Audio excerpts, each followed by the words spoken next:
Kanji Ikiru yang seperti ini adalah salah satu kanji level dasar yang punya banyak sekali cara baca dan artinya berbeda-beda.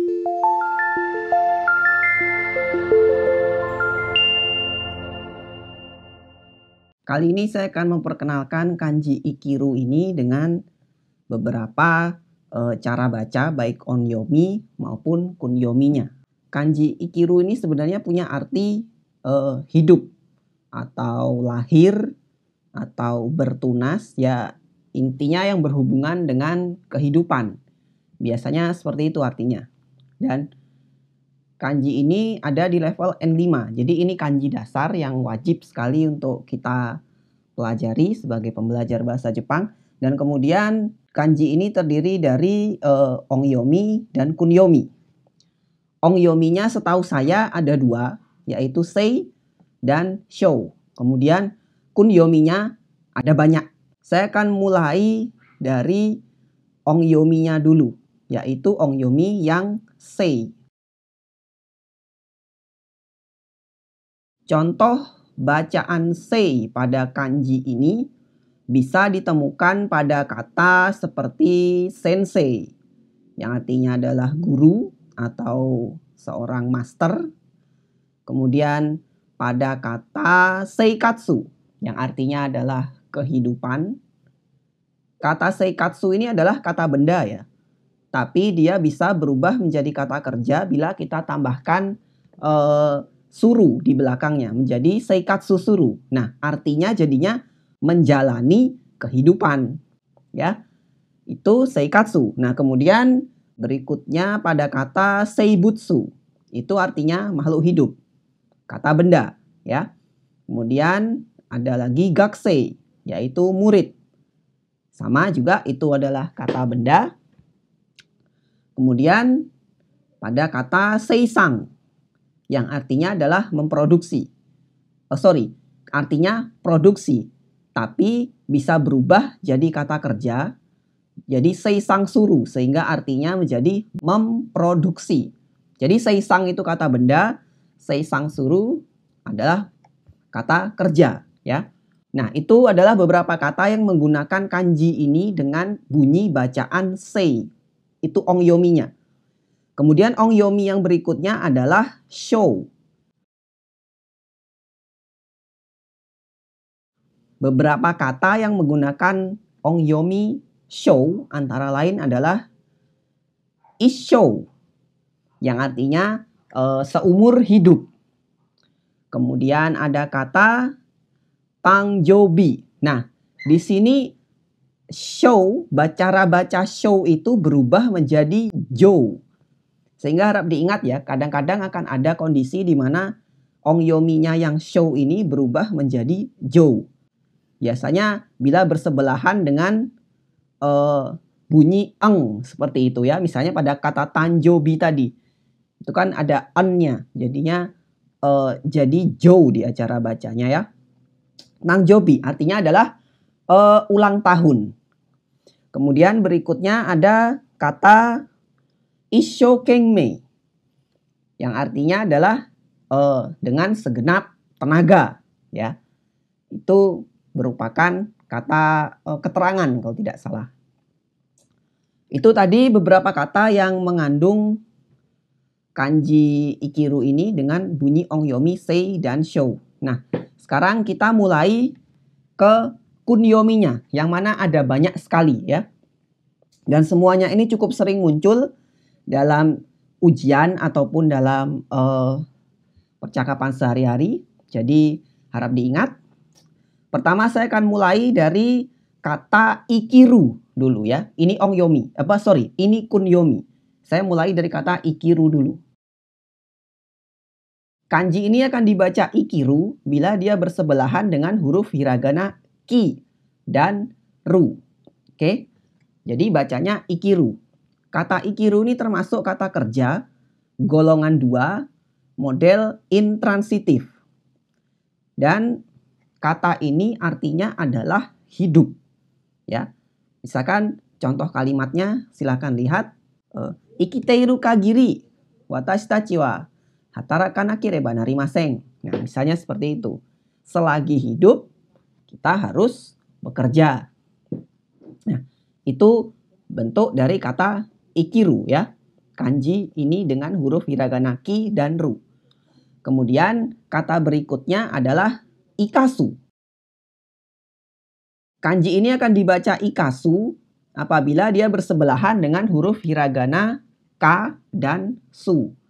Kata ini merupakan kata kerja grup 1 berakhiran su dan dia adalah mode transitif. Sehingga perlu objek untuk bisa menggunakan kata kerja seperti ini. Nah, ikasu ini artinya adalah memberdayakan. Ya. Silakan lihat contoh penggunaannya. Misalnya adalah desain ni nattara kimi no sai no o yoku ikasu koto ga dekimasu. Nah, seperti itu contohnya ya.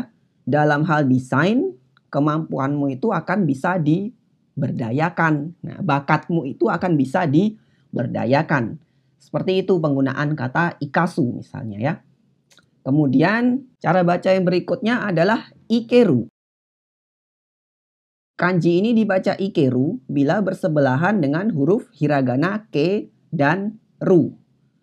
Arti ikeru sendiri adalah menata, tapi ini spesifik, kalau saya tidak salah ini spesifik tentang tanaman ya. Makanya di Jepang itu ada istilah namanya ikebana, yaitu seni merangkai bunga.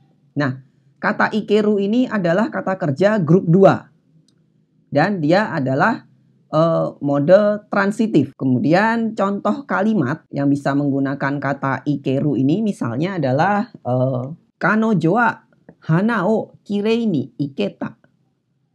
Jadi artinya si cewek itu merangkai bunga, menyusun bunga, menata bunga dengan rapi. Nah, seperti itu penggunaannya bila dia ikeru ya, dibaca ikeru. Kemudian berikutnya adalah kata umareru. Kanji ini akan dibaca umareru bila dia bersebelahan dengan huruf hiragana ma, re, dan ru. Umareru artinya adalah lahir. Dan ini adalah kata kerja grup 2 intransitif. Misalnya contoh penggunaan dalam kalimat adalah John Lennon wa 1940年に umareta. Nah, seperti itu. John Lennon lahir tahun 1940. Nah, seperti itu ya untuk kata umareru. Kata berikutnya adalah umu. Yang artinya sama, ini juga lahir. Bedanya yang tadi umareru adalah transitif. Sekarang, yang umareru tadi adalah transitif. Intransitif ya. Dan yang sekarang umu adalah transitif. Kata kerja umu ini adalah kata kerja grup 1. Berakhiran mu. Dan dia adalah kata kerja transitif ya. Misalnya contoh kalimatnya untuk penggunaan kata umu ini adalah kanojo wa futago no onna no ko o unda. Nah, seperti itu ya. Itu kata umu. Berikutnya adalah kata haeru. Nah, kanji ini akan dibaca haeru bila bersebelahan dengan huruf hiragana e dan ru. Haeru ini artinya adalah tumbuh atau mungkin lebih tepatnya bertunas ya. Jadi cocoknya untuk di tanaman. Nah, seperti itu. Haeru adalah kata kerja grup 2. Kemudian dia adalah modenya intransitif. Contoh penggunaan kata haeru misalnya pada niwa ni take ga haeteiru ya. Di ladang, di halaman tumbuh bambu. Nah, selain tumbuh untuk konteks tumbuhan, kata haeru ini juga bisa untuk mengungkapkan tumbuh tapi berupa gigi. Nah, gigi yang tumbuh itu ya. Itu pakainya haeru. Misalnya penggunaannya pada konteks gigi adalah sono akachan wa ha ga haeteiru. Jadi si anak bayi itu giginya mulai tumbuh. Kemudian kata berikutnya adalah hayasu. Kanji ini akan dibaca hayasu bila bersebelahan dengan huruf hiragana ya dan su. Kata ini adalah kata kerja grup 1 transitif dengan akhiran su. Sehingga artinya adalah menumbuhkan ya. Jadi menumbuhkan, tapi setahu saya, mungkin teman-teman bisa koreksi nanti kalau saya salah, ini menumbuhkan dalam artian rambut, bulu, dan ya sejenis itu ya, yang di tubuh manusia. Setahu saya seperti itu. Mungkin kalau binatang pakai hayasu juga atau tidak, saya agak lupa sih itu. Tapi biasanya untuk ya tumbuhin jenggot gitu ya, berarti di manusia misalnya. Nah, contoh kalimat pada kata hayasu ini misalnya, kare wa kuchi hige o hayashiteiru. Dia menumbuhkan jenggotnya, seperti itu. Nah, kata berikutnya adalah nama. Kata ini tidak perlu tambahan hiragana apapun untuk dibaca nama. Sehingga kita harus melihat konteks kalimatnya.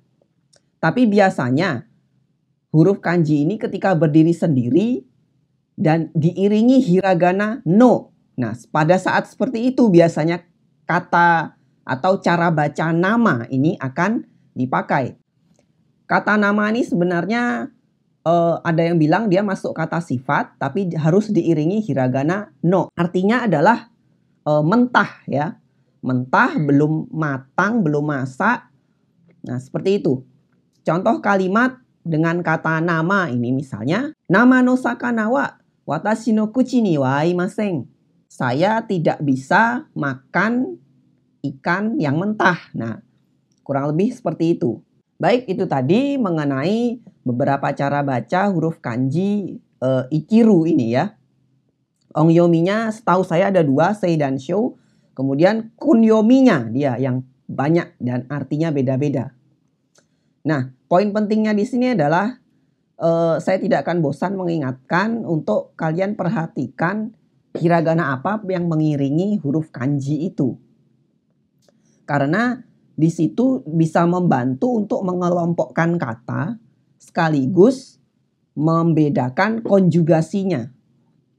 Misalnya ikeru, ikasu, ikiru tadi kan itu beda-beda golongan katanya.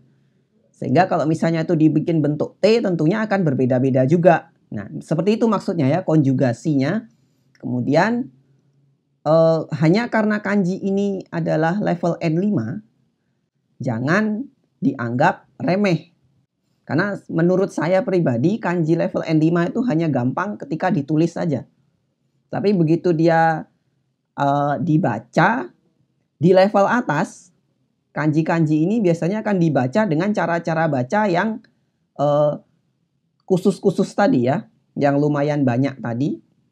Jadi kalau tidak jeli untuk memperhatikan kata ini artinya apa, ketika diiringi hiragana ini artinya apa gitu, kita akan kalau saya pribadi itu agak menyulitkan kalau tidak hafal betul ini pasang-pasangan hiragananya apa. Jadi kalian jangan terpaku hanya dengan satu cara baca. Itu tadi untuk video hari ini. Semoga bermanfaat. Sampai ketemu di video berikutnya. Bye-bye.